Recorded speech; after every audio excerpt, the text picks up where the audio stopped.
नेता चेतन चौहान जी जो cabinet minister और जिन्होंने अंतर्राष्ट्रीय खेलों में भारत का मान सम्मान बढ़ाया, वो आज हमारे बीच में नहीं है। इस कोरोना की महामारी ने ऐसी प्रतिभाओं को हमसे छीना है कि जिस पर हम आज हमारे पास कोई शब्द नहीं है। हमने कोरिया से भी नहीं सीखा, हमने ताइवान से भी नहीं सीखा। ये कितने शर्म का विषय है, साइलेंटली, ये कितने शर्म का विषय है कि आज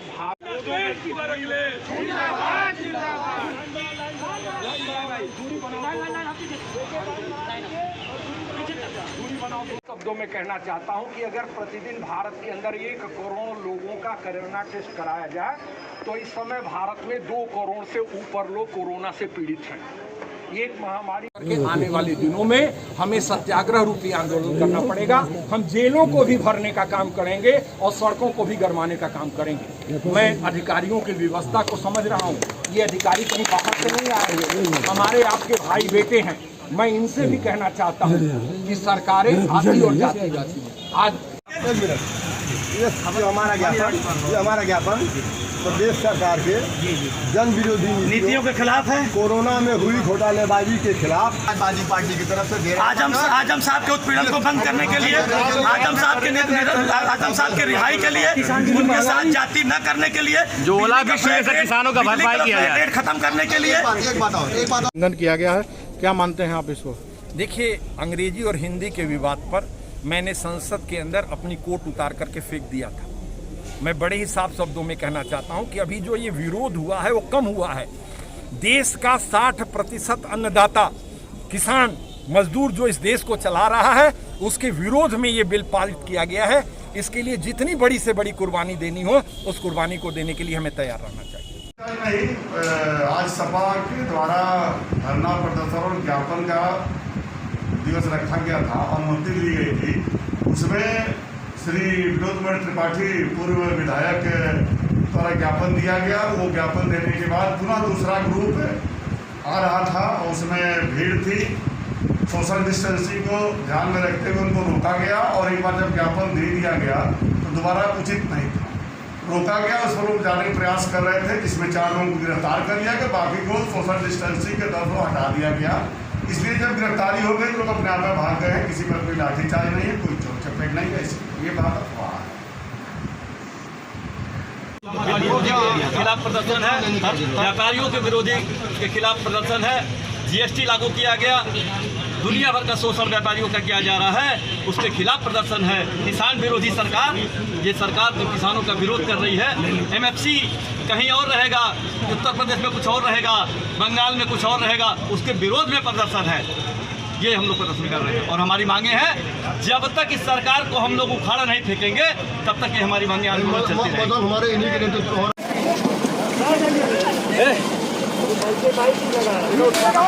पहला संकट मोदी सरकार का नोटबंदी करना, जिससे पूरा देश आर्थिक संकट से जूझ रहा है। दूसरी बात, गांव, घर, प्रदेश, देश की भविष्य शिक्षा, जो बच्चे पढ़ लिख करके हमारे घर के आगे बढ़ते, लेखपाल बनते, तहसीलदार बनते, कलेक्टर बनते और राजनीति करते, उनको आज दफन कर दिया गया। उनके न पढ़ाई लिखाई का होने के नाते आज वैसे जिससे समाज की स्थापना हो रही, पूरा समाज ही मर गया। सरकार से आपकी क्या मांग है? सरकार से मेरी मांग यही है, सरकार मांग क्या मानेगी? सरकार तो दमनकारी नीति चल रही है, सरकार कुछ भी नहीं मानेगी। हम लोग समाजवादी पार्टी ने जनता के लिए, गरीबों के लिए, नौजवानों के लिए, छात्रों के लिए काम किया। आज हो सकता है जनता के समझ में न योगी सरकार और मोदी सरकार को ला कर आज पूरे समाज के लोग पश्चाताप कर रहे हैं। आप लोगों ने देखा ही, लाठी खाने के बावजूद भी नौजवान ज्ञापन देने के लिए माननीय अखिलेश यादव के नेतृत्व में खड़े होने के लिए अभी इससे ज़्यादा भी भीड़ उमड़ेगी और गांव में लग रहा है, किसानों, नौजवानों, छात्रों, व्यापारियों सबको लग रहा है, सब अखिलेश यादव को लाने के लिए आतुर हैं। कोई भी कुर्बानी देने के लिए लेकर के समाजवादी पार्टी को अगली बार सत्ता में लाएंगे। सबके हौसले अफजाई हैं।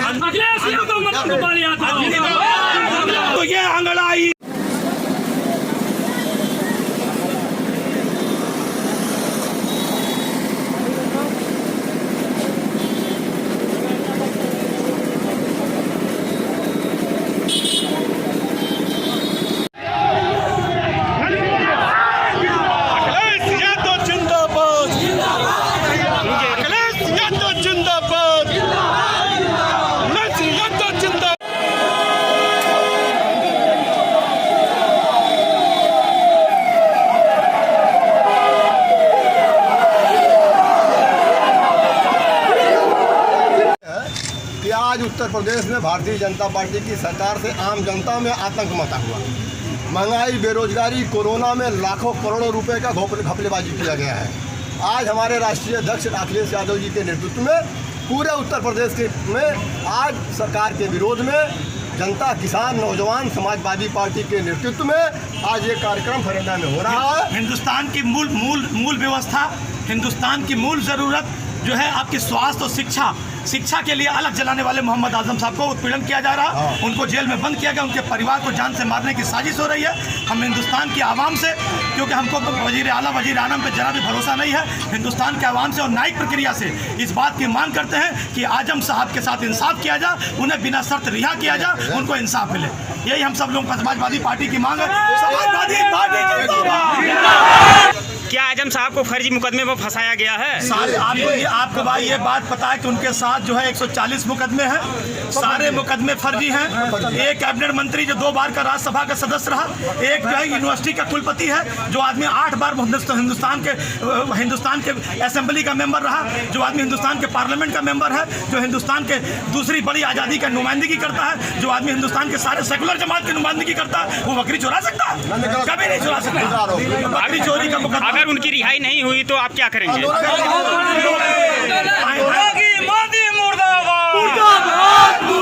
समाजवादी पार्टी कभी हिंसा को नहीं अपनाती, अहिंसा को देखते हुए हिंसा के विश्वास नहीं करती। हम लोग अहिंसात्मक रूप से, शांति प्रकार के रूप से बड़ा से बड़ा जन आंदोलन करेंगे। हमको पता है कि हिंदुस्तान का वजीर आला वजीर आजम भी इस जनता के माध्यम से चुना है, और जनता जब चाहेगी उनको सड़क से खींच फेंकने का मार्ग देगा। एक बात मुझे और कहना है कि अभी जो समाजवादी पार्टी के कार्यकर्ताओं का, नेताओं का उत्पीड़न हो रहा है, जैसे देवरिया देख लीजिए, हमें ज्ञापन देने आने के लिए लाठी के पीछे आना पड़ा। ये प्रशासनिक आतंकवाद, ये योगी जी सुन लें कि आपके बाप की बबौती नहीं है मुख्यमंत्री की कुर्सी। 1 साल बाद समाजवादी पार्टी की सरकार बनेगी और यही जनता आपको उखाड़ फेंकेगी। योगी की सरकार और मोदी जी की सेंट्रल में सरकार भ्रष्टाचार में डूबी है। कोरोना के बुखार चेक करने की मशीन, वेंटिलेटर, बेड मरीजों के लिए लाखों करोड़ों रुपए की घपलेबाजी की गई। उसके विरोध में हम आज यहाँ आंदोलन करने आए। किट में घपलेबाजी की गई है। दूसरी बात कि पूरे प्रदेश में पुलिस का आतंक, जनता भयभीत है। जहाँ चाह रहे हैं जिसके खिलाफ और समाजवादी पार्टी के नेताओं के खिलाफ फर्जी मुकदमे पूरे प्रदेश में हो रहे हैं और गिरफ्तारी हो रही है, कुर्की हो रही है, नीलामी हो रही है, इसकी हत्या हो रही है। आप देखिए, मैं पंडित हूँ, 44 पंडित मार दिए गए 1.5 महीने के अंदर। यानी ब्राह्मणों को टारगेट किया जा रहा है। और समाज पिछड़ा, दलित, अल्पसंख्यक पूरी ताकत के साथ खड़ा है, चुनाव का इंतजार कर रहे हैं। किसान बिल का मैं विरोध करता हूं। किसान बिल किसानों की बर्बादी का एक कानून है, जिसके खिलाफ हम संघर्ष करेंगे। आप हमको बता दीजिए, प्रवेश यादव की 16 करोड़ की संपत्ति जब्त कर गई। हाई कोर्ट ने उनके पक्ष में आदेश दिया। न्यायिक प्रक्रिया को DM district magistrate Amit Mohan ने हाई कोर्ट के ऑनरेबल हाई कोर्ट के ऑर्डर को ताक पर रख दिया। उनके पार्टी के सांसद भाजपा के सांसद कमलेश पासवान को किस तरह से बालात रूप से उनकी बिल्डिंग पर कब्जा करा के उनकी मां बहन की गाली दिया गया। यादव नाराज, मुसलमान नाराज, पासवान नाराज, ब्राह्मण नाराज। आप देख लिए जीएसटी के माध्यम से। और हिंदुस्तान की दूसरी जो सबसे बड़ी संख्या, हिंदुस्तान कृषि प्रधान देश माना जाता है, हिंदुस्तान की एक मिसाल है कृषि में।